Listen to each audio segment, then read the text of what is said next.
Irmãos, os irmãos já viram isso antes, mas nunca é demais a gente reafirmar essa importância que tem a acústica, né? Tem alguns irmãos que assistiram, outros não. Vamos assistir novamente. É rápido, 5 minutos a gente vê os dois vídeos, né? Mas eu acho que o áudio tem tanta técnica de tantas áreas, física, até a química entra no meio, de forma e ficando tão complexa no todo que muitas vezes a turma acha que é mais arte do que técnica. E nem sempre isso é verdade. Tá. Entendeu?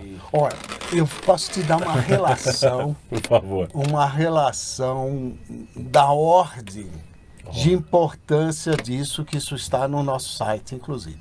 Então, a primeira parte mais importante é, sem dúvida, a acústica. Olha lá, viu? Viu? A primeira parte é a acústica, vale tanto para gravação como para reprodução, para masterização, para sala da técnica. A acústica Fundamental. É fundamental.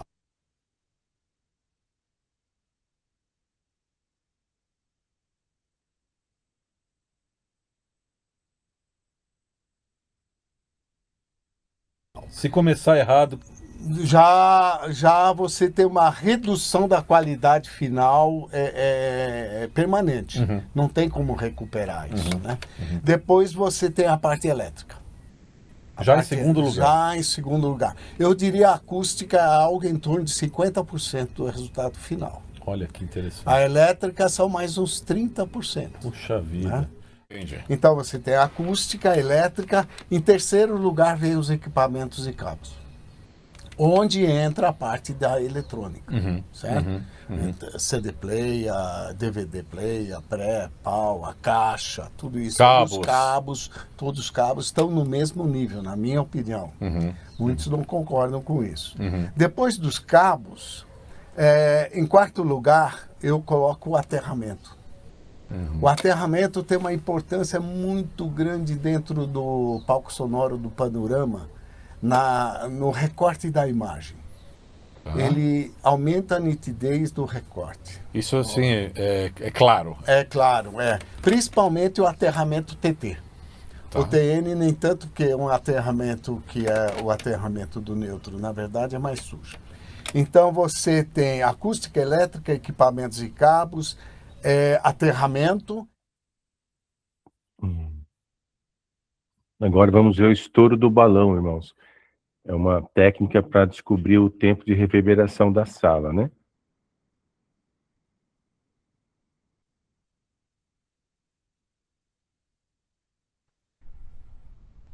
Já.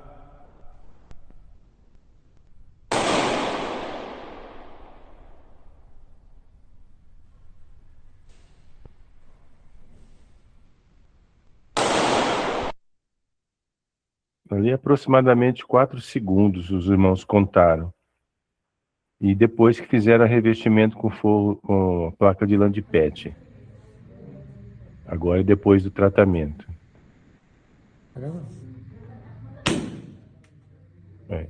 Acho que deu menos de 1 segundo, hein? Então tá bom, irmãos. Era só essa demonstração que como é importante isso numa igreja para a qualidade do som, né? Voltando no nosso primeiro slide, essa segunda vídeo trata-se de uma casa de oração que já está, só um pequeno histórico, eles já estão há mais de 7 anos fazendo projetos para ver como melhorar o som. Foi trocado o som, foi posto uma mesa digital, foi colocado caixas acústicas diferentes, então foi gastado bastante dinheiro, entre aspas, né?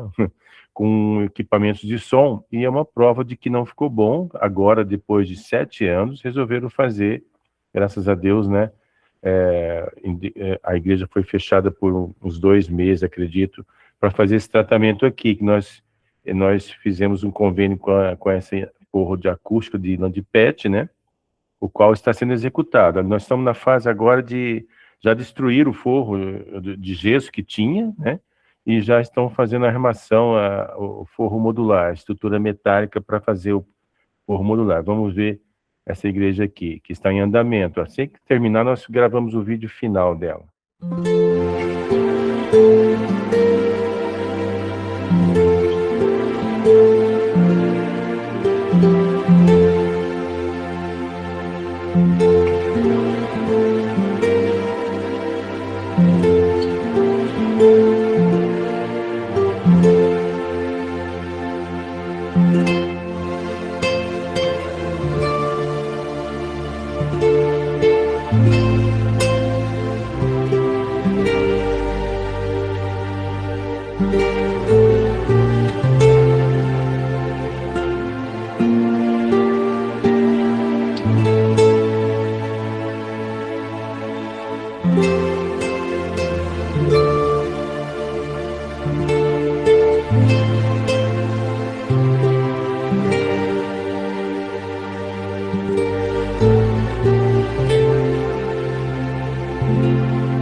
Então, irmãos, ali, não sei se os irmãos notaram, o tempo de reverberação antes era de 5,6 segundos.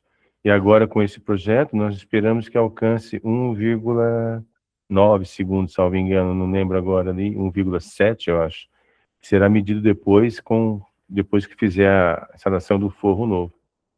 Então, agora vamos seguir para o assunto do dia, né? Pronto, irmão Euler. Maravilha, irmão Carlos. Para nós vermos como é importante a questão da acústica. Realmente, com relação à acústica, que é maior até do que os 50% que o engenheiro Jorge Nirsch atribui. Porque no caso dele, a realidade é de estúdios e ao vivo, e ele tem toda a razão, tá? Mas a nossa realidade, eu creio que a acústica ainda tem mais importância do que, por exemplo, a elétrica, que de modo geral já nos atende bem. Embora o problema do aterramento nem sempre nós temos disponível. E quando tem, às vezes está desligado, né? Porque, principalmente na questão das mesas digitais, o aterramento faz uma diferença muito grande em caso de haver uma fuga de corrente em alguma das fases. O aterramento é fundamental. Mas voltando ao segundo slide aí, irmão Carlos, nós podemos analisar o seguinte: os cabos dos microfones. Esses cabos é que são o nosso calcanhar de Aquiles quando nós nos deixamos levar apenas pelo critério econômico. Esse é o slide aí, irmão Carlos. Antes de mais nada, isso aqui é uma revisão do que nós já falamos na última segunda-feira. Os irmãos podem ver aqui que nós temos os cabos balanceados, que é o XLR.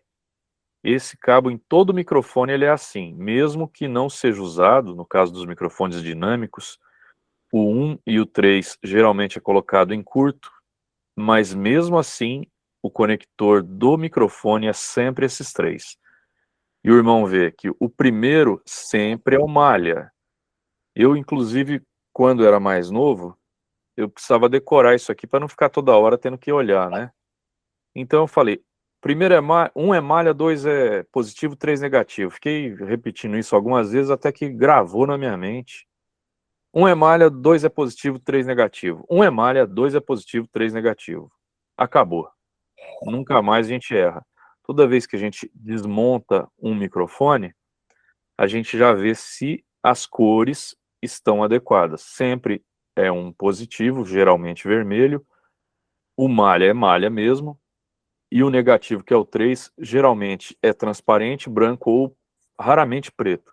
Mas o positivo quase sempre é um tom de vermelho. Pode ser um rosa, pode ser o vermelho vivo. O malha é sempre malha e o negativo transparente ou branco ou até preto, tá? Geralmente o negativo é branco, tá? Ou transparente. Como nós estamos vendo nessa foto aqui que o irmão Carlos está apontando.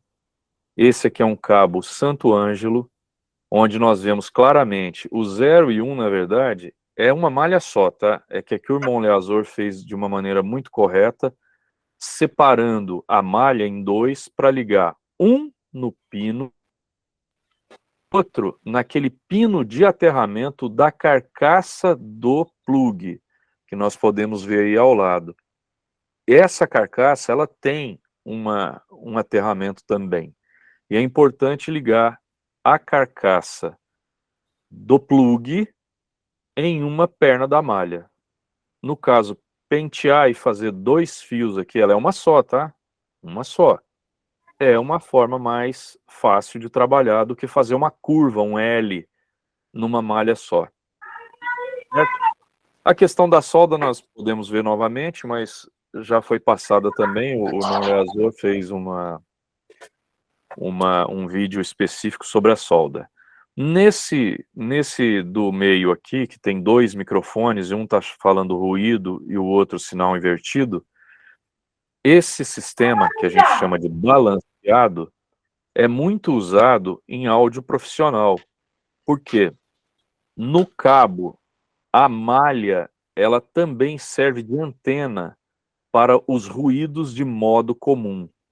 E para evitar esse problema, nós, dentro da mesa, a mesa que tem o XLR, a mesa que tem a entrada balanceada, porque tem aquela entrada só desbalanceada do plug P10 mono.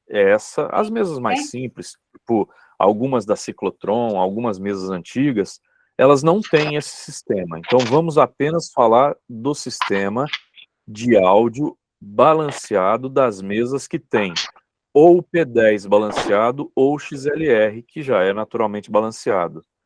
Nesse caso, o sinal que vem do microfone através do plug.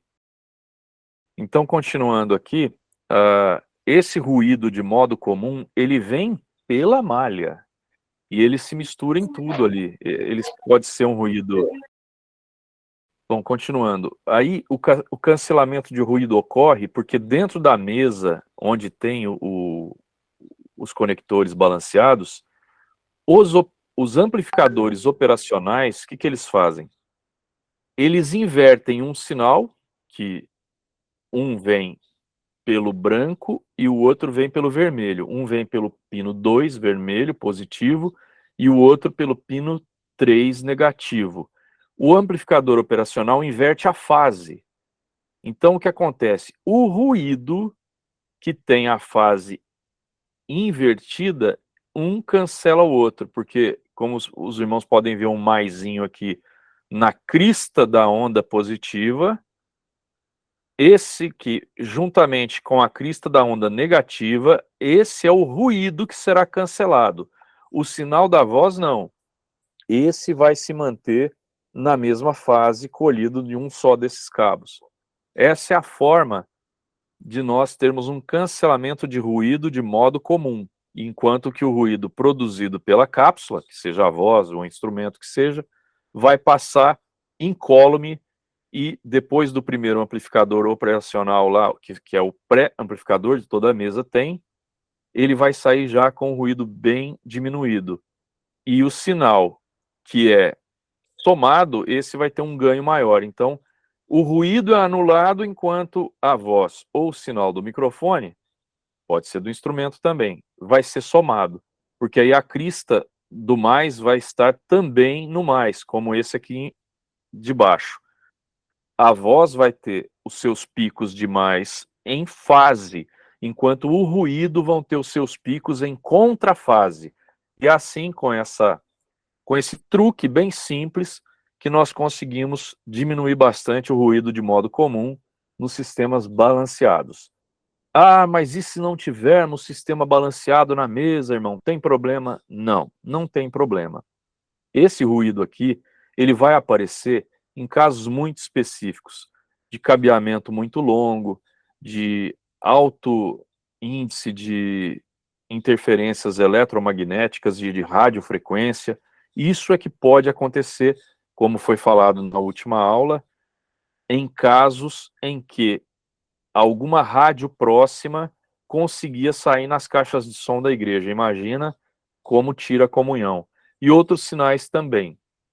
Então, esse sinal balanceado, sempre que for possível, utilize. A maioria das mesas hoje tem condições de fazermos o sistema XLR balanceado. Muito bem. Ele pode ser tanto o XLR como o plug P10 balanceado, que é esse aqui que está do lado. Mas as funções são as mesmas.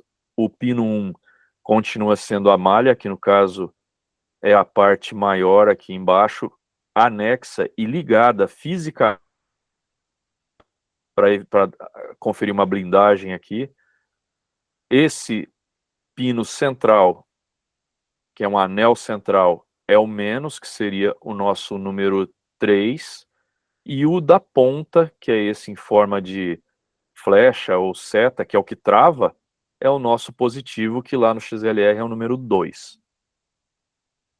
Então, essa fase aqui desse primeiro slide, eu creio que já está bem explicada. Se quiser passar para a próxima, Mão Carlos, podemos ir para o próximo slide. Muito bem. aqui nós temos os microfones, os cabos mais adequados para microfones, que no caso são sempre blindados. Essa blindagem, ela pode ser tanto com uma malha bem fechada, que eles falam 70% de malha, 90% de malha, é a trança da malha que é bem fechada. Isso confere uma blindagem muito eficiente, porque o sinal do microfone, não precisa voltar no outro, mas vocês vão entender. O sinal do microfone, quando nós falamos nele, ele é de milivolts. Então, um microfone dinâmico, que é esses de bola, sorvetão, tem lá em torno de 20, 30 milivolts de tensão. É muito pouco, é muito pequeno. E a impedância dele é em torno de 600 ohm. Pode ser de 300 também, mas geralmente um bom microfone tem de alta impedância. O microfone de baixa impedância funciona também, não tem problema algum. Nós trabalhamos hoje em dia com os dois, a mesa com o controle de ganho dela, nós deixamos os dois soando igual. Mas antigamente, quando as mesas tinham um ganho mais fixo, ou mesmo nessas mesas que não tem controle de ganho, por exemplo, as mais simples, digamos da Ciclotron, que é a que me vem à mente agora. O microfone de alta impedância, ele é suscetível a ruídos externos. Por isso que ele deve ser blindado, além de ter um sinal muito fraquinho. Então, o amplificador operacional do pré-amplificador da mesa, ele vai pegar um sinal da ordem de milivolts e entregar ele na ordem de 1, alguma coisa de volts lá para frente, que é o nível de linha que vai ser entregue para a seção de amplificação, que é os amplificadores que vão estar antes das caixas. Então, ele tem que pegar um sinal muito débil, muito fraco, muito pequeno, pré-amplificar ele uma primeira vez, é o controle de ganho da mesa, é aquela seção de pré-amplificação. Depois ele vai amplificar um pouco mais para a seção de equalização da mesa, grave, médio, agudo, compressão, se tiver algum outro controle. E depois, então, ele vai para o próprio mixer, que é o LR da mesa, o direito, esquerdo, o master da mesa. Então, essa sequência de amplificação começa com o primeiro pré-amplificador. E é ali que ele vai pegar esse sinal bem débil. Quanto mais puro chegar esse sinal, mais qualidade nós teremos lá na ponta.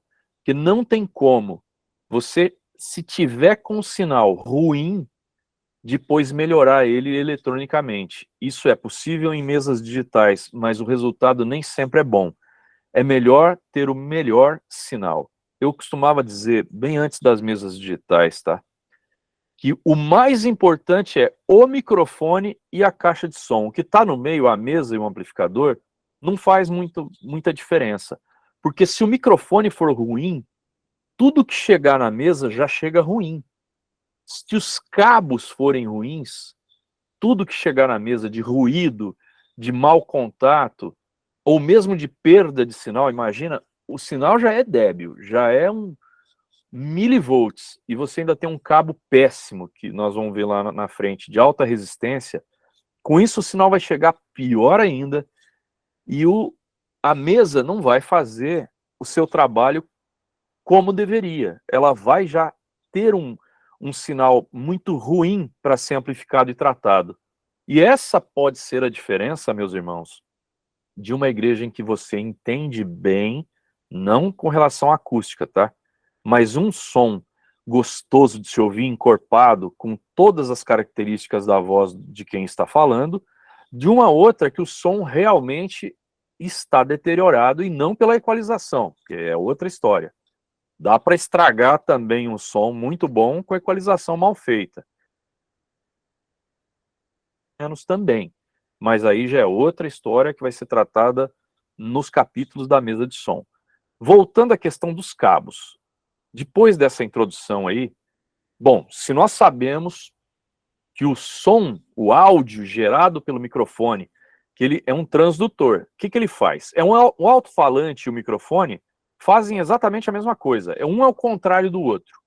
Um pega as ondas sonoras que está no meio físico, e aí os irmãos lembram, né, daquela questão de jogar uma pedrinha em um lago paradinho, aquelas ondas que ela vai se formando, aquilo lá é o som se propagando no ar. Ele faz, o microfone, aquelas ondas sonoras através do ar, elas vibram uma cápsula, seja no microfone dinâmico, que ele está acoplado fisicamente a uma bobina, seja no microfone de eletreto ou o microfone de estúdio capacitivo, que ele vai vibrar a membrana, ali vai sair o resultado do microfone, vai ser um sinal elétrico muito baixinho. Aquele sinal elétrico vai ser exatamente igual às ondas sonoras que estão chegando no microfone. Se você gritar, ele vai sair um pouco mais alto, se você sussurrar, sai mais baixo. Se tiver algum ruído que ele for captado, ele vai também gerar ruído ali. Tudo isso vai para o cabo. Então esse sinalzinho vai passar por um cabo. E aí nós temos o outro lado, que é o oposto de tudo. A hora que chegar 15, 20, 30, 40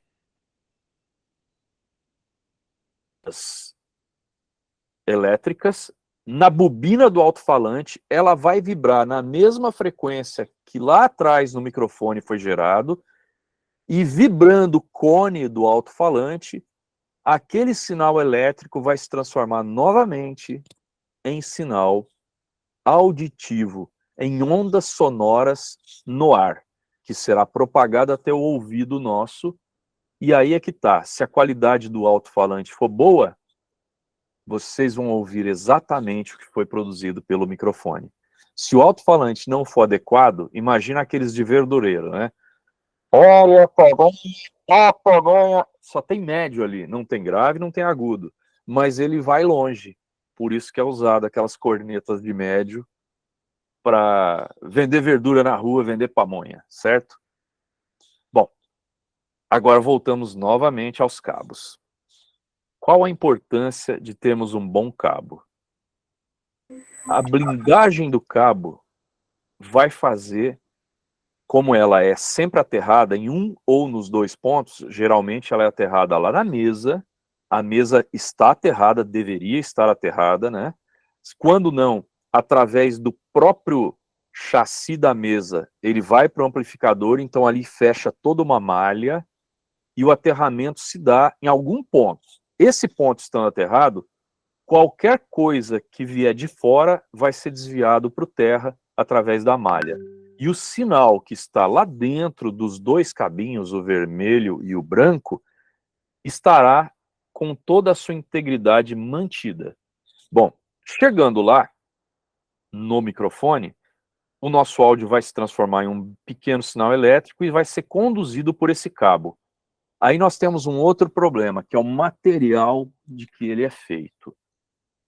O cobre, é claro que tem materiais mais nobres, como o ouro, por exemplo, mas um cabo de ouro é só para audiófilos que gasta 50 milhões de reais para ter para achar que está ouvindo música de qualidade. Isso aí é a mesma coisa aquele cara que tem um iate e usa lá uma vez por ano para fazer graça para os amigos. Não se trata disso, a nossa realidade é pé no chão.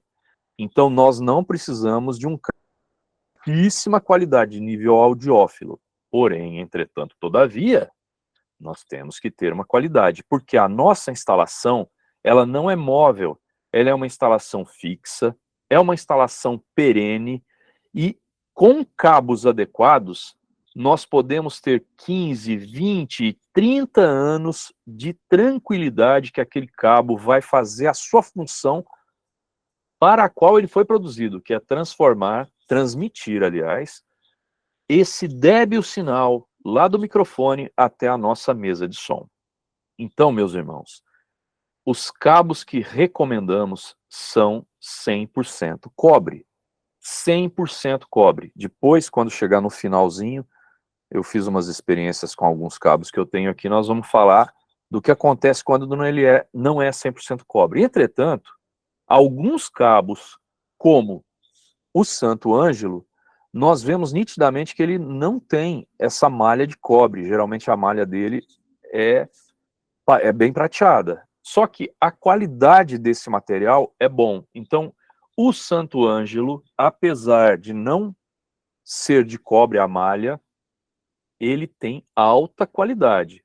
O Datalink também, alguns não vêm com malha de cobre. Depende da linha também. Não tem problema, porque o tratamento dessa malha recebe a solda sem problema. O mais importante aí é o tratamento que esse cabo vai ter. Entretanto, se os irmãos permitirem, eu sugiro sempre de cobre. E os irmãos aqui do grupo também já têm falado várias vezes. Se puder optar, meus irmãos, vamos usar 100% cobre. E o Tiaflex é um cabinho honesto. Esse cabo é honesto. Ele, apesar de ser mais barato, não é dos mais caros, ele oferece aquilo que você pagou. Um cabo 100% de cobre. E ele tem o 2x030, que é muito usado. Recomendo também a medida 2x030 ou 2x22 AWG, que é o padrão americano, né? E nós usamos o padrão, nosso é métrico, né? É o padrão de milímetros, mas o Tiaflex é um cabo honesto. Ele fala que é cobre e ele de fato é cobre. Inclusive, tanto é verdade que depois de muito tempo você vai ver ele está meio esverdeado. O cobre, com o passar do tempo, com a umidade, ele fica esverdeado, mas ele mantém as suas características, ele não se rompe, ele não se degrada. Então, no que for possível, meus irmãos, não é gasto, é investimento. Nós não vamos entrar aqui em detalhes, aqui nós fomos da secretaria também, né, na nossa cidade aqui, de Patrocínio Paulista. Então nós sabemos o que é uma pressão para terminar uma obra, às vezes, e o som fica sempre para o final. Mas, meus irmãos, cabo de boa qualidade. Esses três aí, ó, Datalink, o Santo Ângelo, o Tiaflex, atendem bem essa função. Fujam de cabos mais baratos que esses. Podem ter coisa boa, façam os testes. Pede lá um pedacinho e vai fazer teste. Compra 1 metro de cabo lá, ou pede, ó, eu vou comprar aqui 200 metros de cabo, mas você tem que me dar primeiro 1 metro para eu fazer os testes. E aí façam os testes. Tentem soldar ele com temperatura alta. Depois eu vou explicar o caso. Tem um banho de cobre, mas no meio é alumínio. E às vezes ele é flexível, às vezes ele engana, viu? Vou mostrar aqui depois também como que pode ser um cabo com cara bonitinha, mas por dentro é alumínio. E quando é alumínio ainda tá bom. O problema é quando é feito sucata, que nós vamos mostrar ali na prática. Então, os irmãos vão ver aqui, perfeito. Os irmãos vão ver que o cabo tem que ser certificado. Se os irmãos não acharem a certificação no site do fabricante, fiquem com o pé atrás, desconfie e não deixe a administração comprar. Eu falo isso porque eu sou da administração, então eu posso dizer com propriedade. O barato sai caro. Não comprem cabo que não seja certificado e que vocês não tenham pelo menos alguém do grupo que fala, irmão, eu usei, funciona bem, fique tranquilo. Então, essa é uma questão.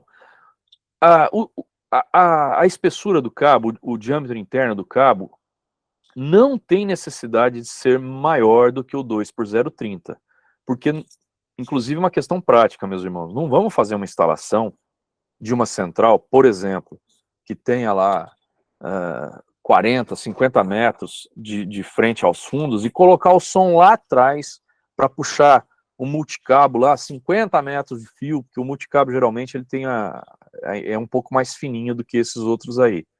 Esses aqui são os cabos singelos, ó, 2x030, 2x050, 2x075.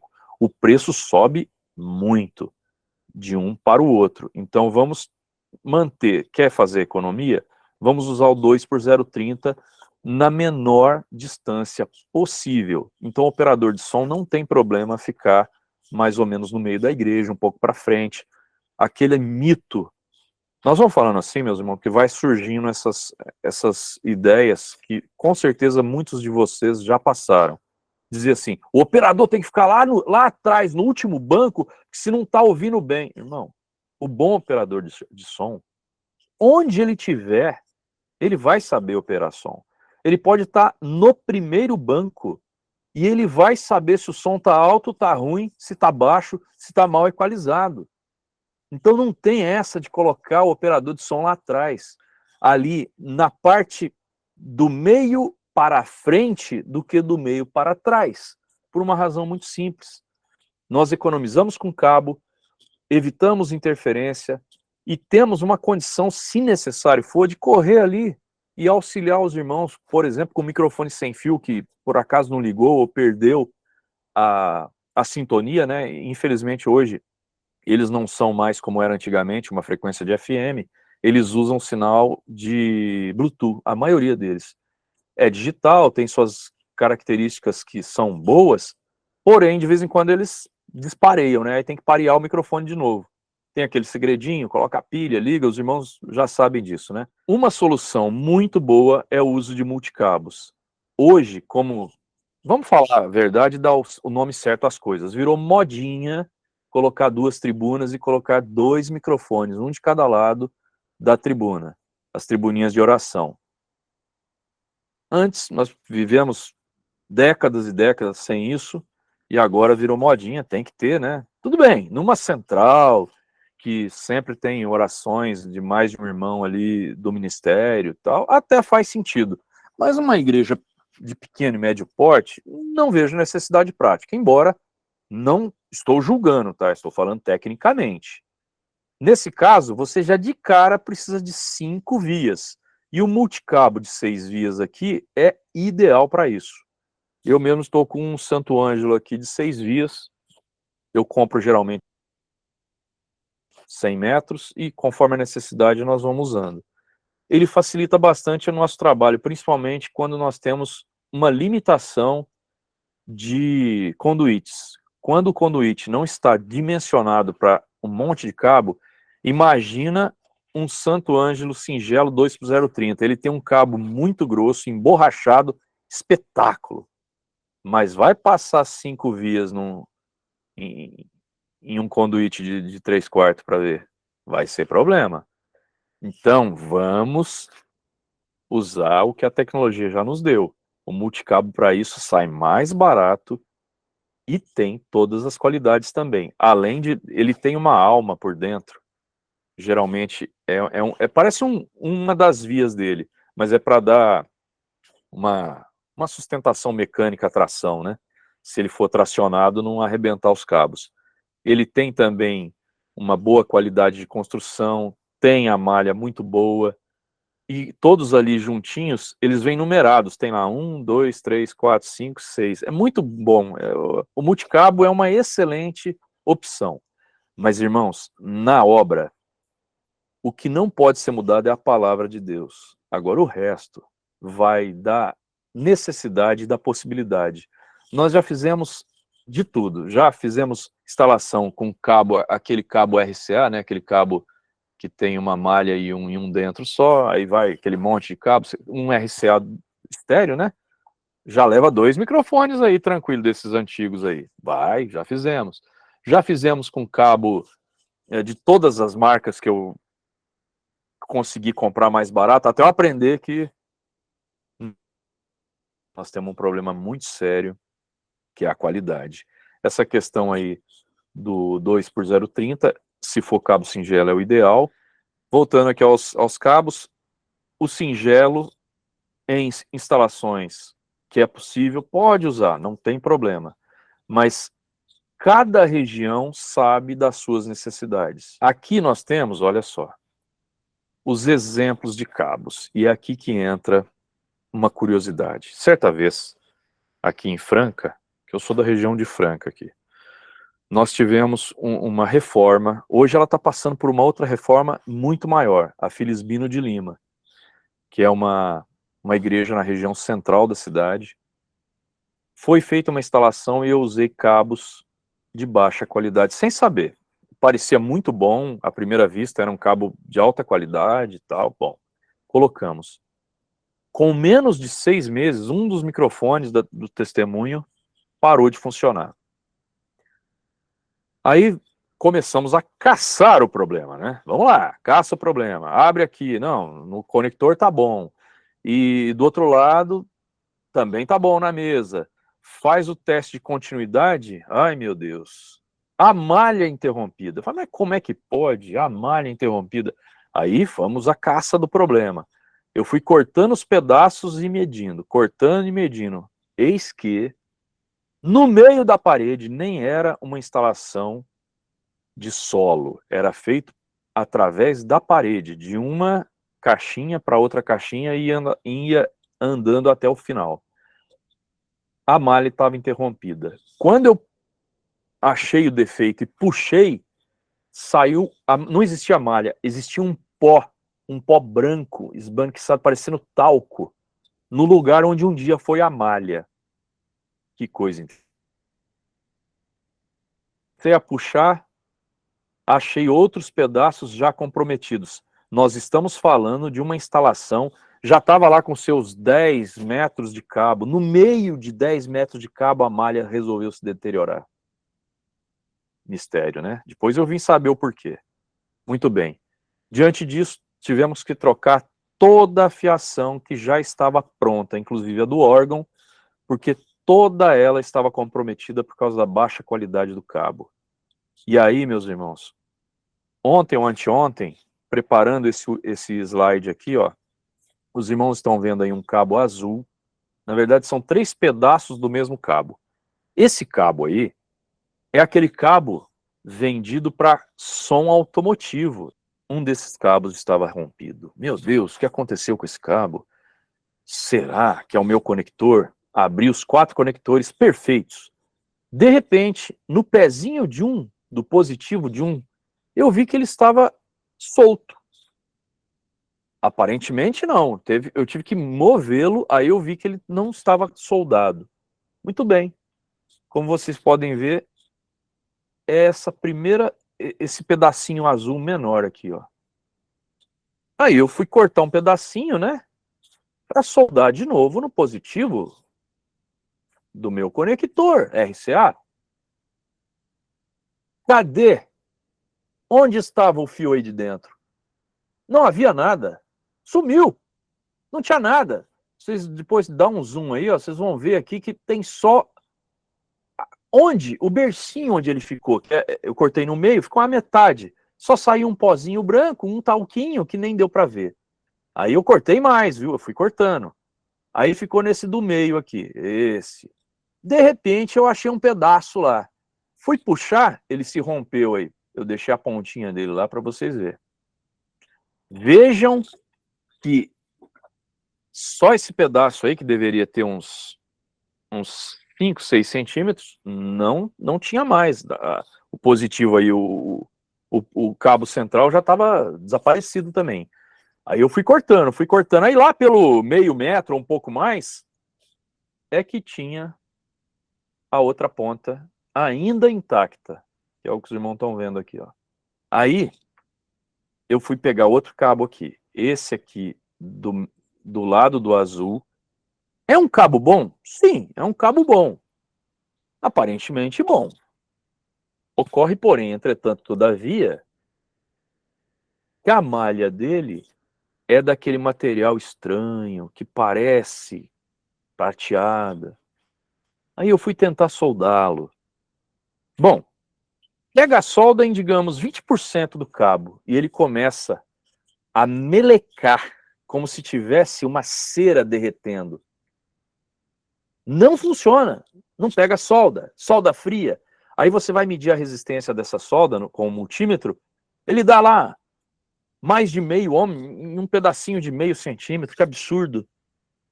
Esse cabo é feito de material reciclado, também não recomendo. A marca dele é uma marca estranha também, eu não vou falar aqui, porque afinal de contas, né, vai que alguém é acionista dessa empresa aí, né, eu não quero prejudicar ninguém, viu? Mas esse cabo não é bom, não. Aí, nós vamos pro nosso Tiaflex, ou no caso aí, esse que está do lado último aí é o Santo Ângelo. Esse é um cabo de respeito, é um cabo que já desde a década de 70, se eu não me engano, eu vejo que é um excelente cabo, apesar de ter essa malha prateada, tem um excelente tratamento, pode usar o ferro de solda em temperatura mais alta, que ele não vai perder essa capinha, vamos chamar assim, de isolamento. Funciona muito bem. Não sei o que eles fazem, mas é de primeira qualidade.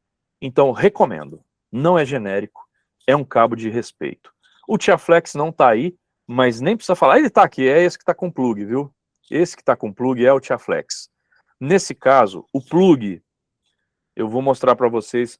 Se vocês depois quiserem dar um zoom nesse plug aí, vocês vão ver que onde o irmão Carlos está com a seta, foi soldada esse terminal, que é aqui que nós soldamos a malha, no corpo, na carcaça do plug. Porque esses plugs mais baratos, não usem, viu? Eu aprendi também da forma mais difícil. Com calor, os anéis de plástico ficam moles e ele é só prensado, tá? O que faz a ligação do terminal, onde nós soldamos a malha, ao corpo, que é o negativo do plug, isso também serve para o plug estéreo P10, tá? Nós estamos falando de P10 agora. O XLR não padece desse mal, por isso que só pus o P10 aí. Esse aqui temos que tomar cuidado. Ele começa a ficar bambo e ele gira tanto a parte do positivo quanto a parte do corpo. Ele gira sozinho ali e isso significa o quê? Mau contato. Nós vamos ter problema de sinal baixo, chiados, ruídos, tudo porque houve uma desconexão física da malha, do terminal que liga a malha na carcaça ou do positivo. E aqui no meio, ó, essa ponta do P10, irmão Carlos, isso, lá na ponta, isso, ele vai num isolante, vamos chamar de, não é fio, tá? Não é de cobre, mas parece vamos chamar de palito, ele vem até aqui no positivo, que é a base onde está esse cabinho vermelho aqui soldado. E ali, isso, exatamente aí, eu também costumo soldar em cima da cabecinha dele aqui, e não só no terminal, onde tem o olhalzinho de solda. Por quê? Aí também pode sofrer mau contato. Nós estamos falando de cabos P10 de baixa qualidade. Os de boa qualidade, vocês não têm esse problema. Então isso aí é para um caso de vocês estão lá na igreja, reclamaram e falar, o problema é isso aqui. Dá uma olhadinha se não está girando essas pontas aí, mesmo que está soldado aqui nos olhalzinho, no olhal tanto positivo quanto negativo, pode estar tudo girando. De preferência, já levem, tá? Nas suas malinhas de professor Pardal, que todos nós somos, de MacGyver, né? Que todos nós somos um pouco, já levam uns 12, 15 P10 de alta qualidade, alguns XLR de alta qualidade, vai trocando, um dia isso acaba. Aí os irmãos não vão ter tanta demanda e não vão ter que ir tantos sábados e domingos ser chamado às pressas para resolver um problema que era apenas um mau contato em um cabo ou em um conector de baixa qualidade. Muito bem. Aí nós vamos saber desse teste de resistência aqui. Mas vamos lá, vamos às perguntas. Antes das perguntas, eu achei interessante esse vídeo, que a gente falando é uma coisa, mas vendo, né, um vídeo talvez fixa melhor. Esse é um teste que foi feito numa igreja, vou passar agora para os irmãos, como que a gente viu que descobre que um fio é de má qualidade. Vamos assistir. Paz de Deus, irmãos, nós estamos instalando aqui as caixas novas do irmão Israel e já medimos a resistência da caixa, deu 12 ohms. Tá ligado provisório. Agora nós vamos medir a resistência da fiação que já está passada. Nós vamos ver se a fiação é realmente 100% cobre ou não. Bom, então, a caixa 12 ohms, tá? Se eu medir aqui, tem que dar 12 ohms. Então, vamos filmar aqui para nós ver quanto tá dando. 26.5. 26.5. A caixa tem 12, irmão, então tá com 14.5 de resistência, tá? Esse fio aqui, ó, 14.5 de resistência. Isso aqui para nós não serve. O ideal aqui seria dar 12 ohms, tá? Então, para nós, esse fio aqui não presta, é fio genérico. Aí vai comprometer a qualidade do som, vamos substituir o cabeamento todo. Isso significa que se nós colocarmos essa caixa aqui, não vai nem chegar som lá, irmão, porque somando o som do fio e da caixa, que deu aqui, ó, confirmar de novo, 26.7, é a mesma coisa que colocar uma resistência de 14.7 ohms na linha. Não vai chegar som nenhum lá, vai acabar, matar a caixa e matar o instalador que instalou também, tá? Deus abençoe.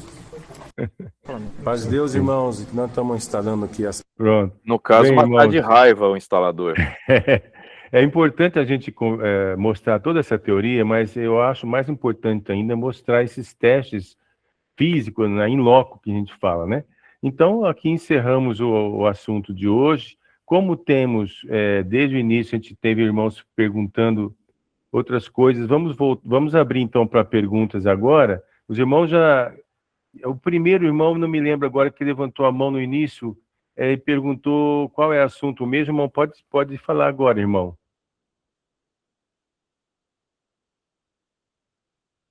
Onde é que será que o irmão ainda está presente na apresentação? Carlos. Ah, irmão Eudes. Pode falar, irmão Eudes. O irmão está com... Somos todos ouvidos para o irmão falar. Então, a minha dúvida foi até antes da apresentação do irmão Euler, era a respeito daquele teste de reverberação. Eu tenho um aplicativo no celular, que ele é Audio Tool, Uhum. e aí a minha dúvida é o seguinte: os irmãos saberiam me dizer se aquele aplicativo serve para fazer esse teste? Ah, o irmão quer saber se serve para fazer o teste de medição do tempo de reverb? Isso. Ah, não.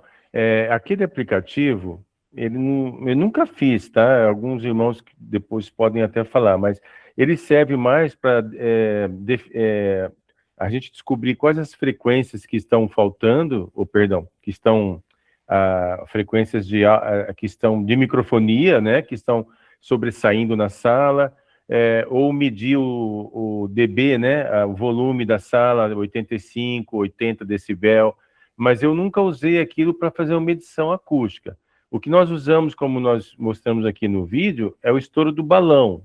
Então, o que eu faço quando eu não vou usar um software de medição de acústica mesmo, né, que seria esse Audio Tool que o mundo falando? Eu nunca usei ele como software de medição, eu usei sempre o software Rio, né, no notebook, mas no celular eu nunca medi, eu nunca fiz medição no celular, teste com tempo de reverberação. Eu acho que nunca vi alguém falar que aquilo é confiável, né? Mas o que eu faço é estourar o balão e contar. Eu uso o cronômetro do celular, geralmente eu faço, que nem os irmãos viram ali no vídeo, né? Os irmãos estouram, ficam 3 irmãos com o celular marcando o tempo até assumir o som. Geralmente, digamos que o ambiente tem 3 segundos. Então, nesse estouro do balão, cada um marca no seu celular o cronômetro. Um vai dar 2,5, o outro vai marcar 3,5, aí eu tiro uma média desses 3 irmãos. É uma forma mais prática, tá certo? Agora, pode falar, irmão. Não, eu entendi. A minha dúvida era essa. O Audio Tool eu uso para aqueles detalhes até que o irmão comentou, né? Para Uhum. ver a parte de microfonia, tudo. Eu só não sabia se ele tinha esse recurso aí, mas então não tem, né? Não tem. Que eu saiba, irmão, eu já tentei usar uma vez, não consegui, não deu certo. Então eu não me aventurei mais, porque existem essas outras formas de fazer aqui, como a bexiga, né? Estouro do balão. Existe a palma também, que a gente bate palma. Porque na congregação, vamos assim, falar a verdade, a gente não tem interesse em medir realmente aquele tempo, digamos assim, 3,2 segundos. Não, a gente quer saber mais ou menos. Bate uma palma, passou de 2 segundos, irmão, é problema. A igreja deve ter entre 1 segundo a 1,7 segundos. Isso assim pela tabela, nós já falamos na parte de acústica, existe uma tabela, dependendo do volume da igreja, o tamanho e a altura, né, principalmente a altura, tem uma faixa entre 0,9 e 1,7 segundos. Quando a gente bate uma palma ou estoura o balão, a gente já tem ideia de que está passando 2 segundos. Então, para a gente simplificar a coisa, falar, ó, essa igreja precisa de tratamento acústico. Mas como é que o irmão sabe? Que o irmão não fez uma avaliação científica com software adequado? Não, eu sei porque eu bati palma e eu escutei 3 segundos, eu contei. Todos nós aqui contamos 2, 3, 4 segundos. Então, essa é uma forma bem prática. 99% das nossas igrejas trabalham assim. A gente já sabe que tem um reverb alto, já sabe que tem que tratar, mas só que nós não precisamos saber exatamente o tempo. Que aí seria interessante se nós pudéssemos usar o Audio Tool ou no celular para saber o tempo exato, né, irmão Eudes? Só que realmente eu desconheço. Eu nunca vi falar alguém que conseguiu medir exato, que bateu, digamos, com os outros instrumentos que fazem medição acústica, tá? Não sei se eu consegui responder. Não, conseguiu sim, eu entendi. Maravilha. Em outras palavras, não é confiável, tá bom? Tá, entendi. Agora eu queria tirar uma dúvida também, aí já é na parte da apresentação do irmão Euler.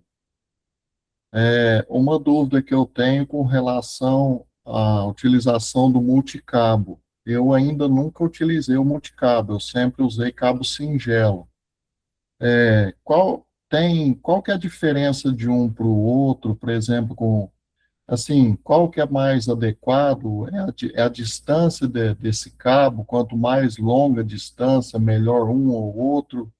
Ou é só por questão de preferência mesmo? Na minha opinião, é questão só de preferência mesmo, de simplicidade para passar na tubulação. O irmão Euler, pode concluir o que o irmão acha. Exatamente, concordo 100%.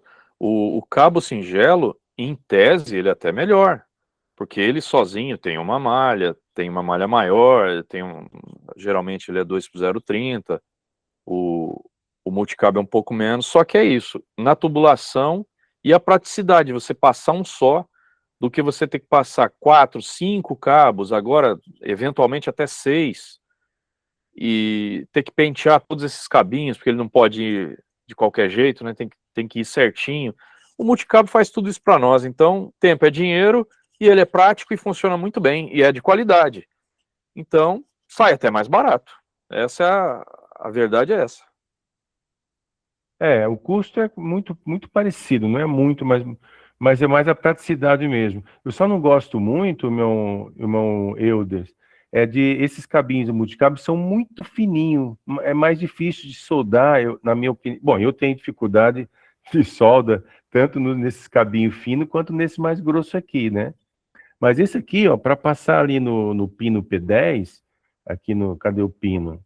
Aqui, ó, geralmente é mais, aqui é o XLR, nem tanto, mas o P10, ele é mais difícil aqui, ó, tá vendo esse cabo aqui? Esse aqui é um singelo, simples, né? 2x0,30, vamos falar assim. Se fosse um multicabo, aqui era um bem fininho aqui, ele fica solto aqui, ele fica meio estranho, eu não gosto só dessa parte.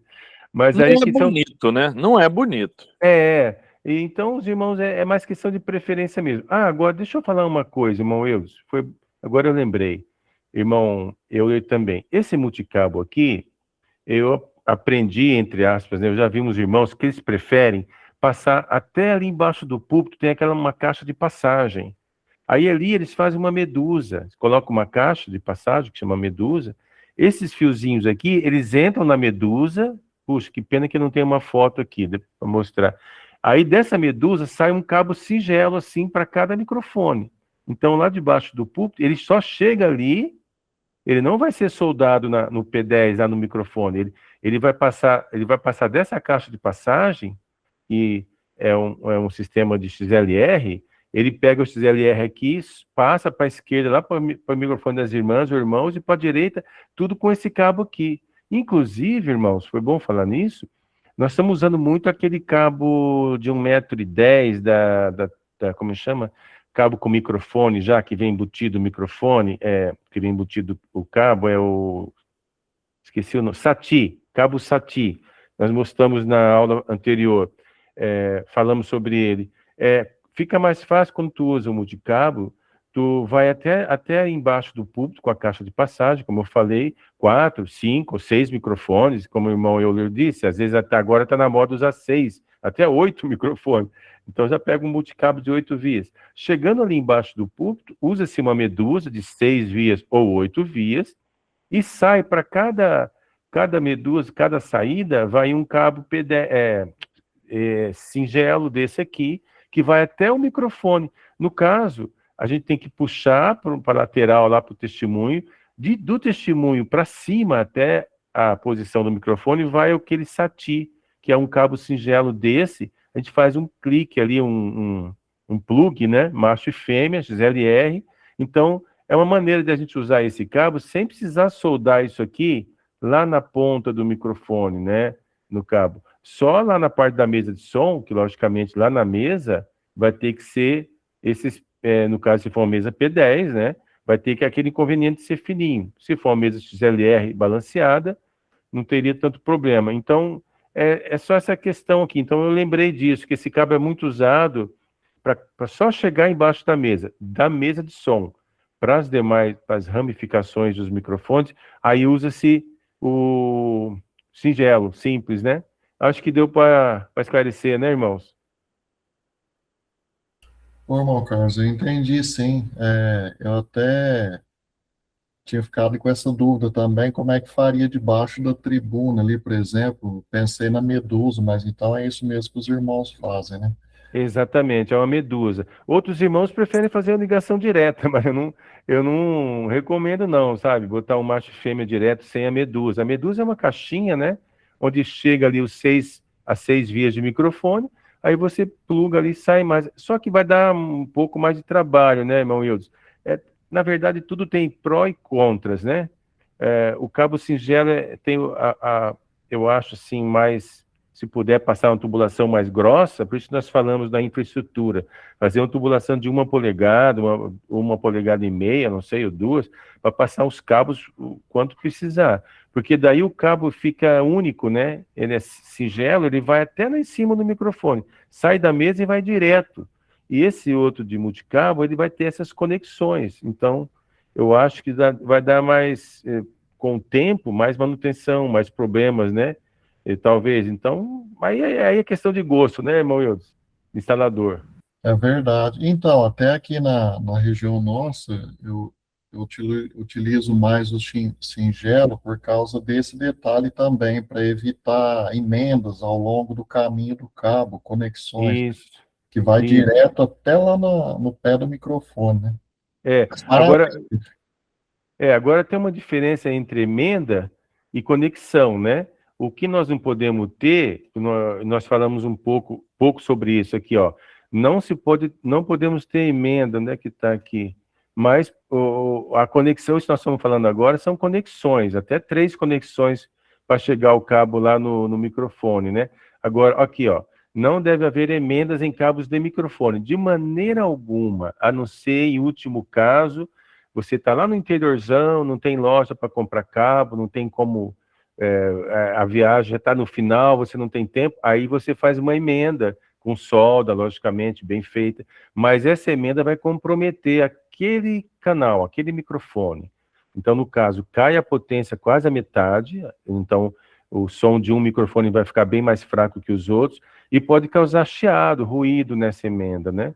Então, nunca se faz emenda com cabo de microfone. Agora, já os cabos de caixa acústica, aí não tem problema nenhum uma emenda bem feita, não dá essa queda de potência nem chiado, porque, claro, vai ser uma emenda bem feita, com solda, etc e tal. Então, a gente deve lembrar isso aí, né? Os cabos de microfone jamais podem ter emenda. Acho que já todo mundo já sabia disso, né, irmãos? Embora a gente vê muita emenda nas igrejas. Vamos ver se tem Verdade, mais. irmão Carlos, muito bem lembrado. É. Maravilha. Deus abençoe os irmãos aí por. Amém, irmão Wilson. Deus abençoe pela participação também. Amém. Agora tem o irmão, acho que é Anderson Lima, que fez uma pergunta também. Pode falar, irmão Anderson. Onde achamos esse vídeo para parear o microfone? Ah, esse aí foge um pouco do assunto de hoje. É vídeo para parear o microfone sem fio. Isso aí o irmão pode mandar em particular para nós, irmão Anderson? Ou que nós temos no grupo de som, tem vários vídeos para parear microfone. Depende da marca, viu, Honores? Depende do modelo. Mas na internet, é só o irmão consultar lá, fazer uma busca no Google, que já aparece, é simples isso. Acho que eu respondi, se o irmão Anderson estiver aí, pode falar. Bom, irmão Eulio, Deus abençoe pelas explicações. Os irmãos estão agradecendo aqui as explicações do irmão. Foi muito detalhista, realmente foi uma apresentação muito boa. Já que tem o irmão Elionel Farinha, ele mandou um link aqui do Mercado Livre, Medusa com 6 vias, acho que é para cotação, acredito que seja só o preço, né, irmão Elionel? Pode falar. Isso, irmão Carlos. Eu coloquei só para conhecimento mesmo. Alguns Ok. irmãos não conhecem, né? Aí tem Depois imagem. eu vou acrescentar na apresentação também mais essa outra marca, ou esse link, né? Aí, irmão David Luiz de Farias é um querido irmão que ele é, como se diz, instalador, não, puxa, de órgão, ele é técnico de órgão na nossa região, em Blumenau. Fala, irmão David, cada conexão gera uma pequena resistência. Ah, sim, irmão David, Deus abençoe. É que nós estávamos falando com o irmão Eudes sobre a questão de usar o multicabo, e embaixo da tribuna a gente faz uma conexão, depois vai lá para o local do testemunho das irmãs e irmãos, faz outra conexão para subir o cabo SATI, né? Aquele cabo de 1,10 m. Então ele quer dizer que cada conexão gera uma resistência a mais. Entendi, irmão David, Deus abençoe. É isso mesmo, por isso que eu disse que tem prós e contras, né? A gente fazer esses mais do que... Por isso que irmãos preferem não fazer conexão, sair o cabo lá da mesa de som, percorrer subterrâneo direto, até sair lá no microfone, a outra conexão. Então, não tem conexão, né? Deus abençoe, irmão David, pela participação. Mais algum irmão fala? Vamos esperar mais um minutinho para mais perguntas, irmãos. Inclusive perguntas de outros assuntos passados aí, de outras aulas, tá? Se eu esqueci de alguém, pode falar aí. Bem, eu acho que não temos mais perguntas. Irmãos, agradeço a participação de todos, o irmão Eulio, Deus que abençoe grandemente pela aula, pela experiência do irmão. Amém. Deus abençoe a todos também. Orem, Tendo vamos suportado aí. Imagino. Irmão Euler, se o irmão puder também apresentar mais para frente, nós temos mais capítulos, mais aulas, nós queremos a participação do irmão. O irmão tem muita experiência. Espero também que os irmãos participem bastante com dúvidas, sugestões, e vamos orar, né, para que nós conseguimos chegar ao final do curso, aproveitando o máximo possível, que nosso tempo vale ouro, né, irmãos? O tempo, ainda mais trabalhando na obra de Deus, né? Ore a Deus por nós vamos orar por todos também. Deus que abençoe a todos, Deus seja louvado.